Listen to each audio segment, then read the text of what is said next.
Let's bring in former NATO Supreme Allied Commander, retired General Wesley Clark, for more on this. General Clark, thanks for coming on. Russia launched more attacks on Ukraine overnight. What's the strategy there, and how could that factor into this meeting?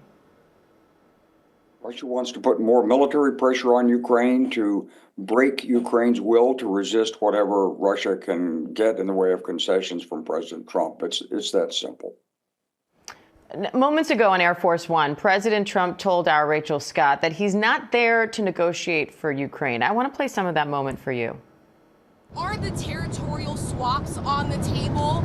Will you be discussing that? They'll be discussed, but I've got to let Ukraine make that decision. And I think they'll make a proper decision. But I'm not here to negotiate for Ukraine. I'm here to get them at a table. So what do you make of that? The president here saying, I'm not here to negotiate for Ukraine. I'm here to get them at the table. I think that's a smart move on the part of the president. He's got low expectations. He's set low expectations for this. He really can be successful simply if there's no big public blow up and he gets a second meeting. That's really all he needs. But behind the scenes, obviously, there's pressure on Ukraine. The United States is not providing directly any arms except what's trickling out left over from the Biden era. The Europeans are trying to get their act together to buy U.S. arms and give them to Ukraine. That's going slowly. And Ukraine is running out of ammunition. It's short on infantry. And the Russian military pressure is continuing. So there's a lot happening behind the scenes. President Trump's been very adroit in this case in setting low expectations. And he'll be considered a success if he gets a second meeting. The front lines of this war are murky at best. Why is that, and how could it affect potential negotiations over territory, which are expected to be a huge sticking point here?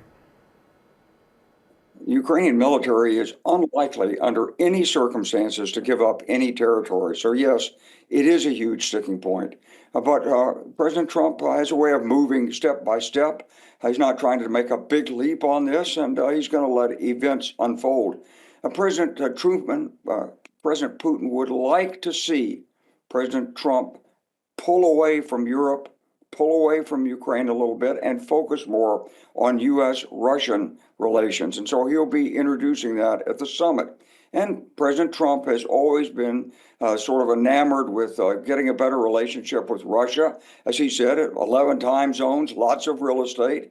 And so there's a natural flow of events in that direction, and this will be deeply concerning to our European allies and also to Ukraine.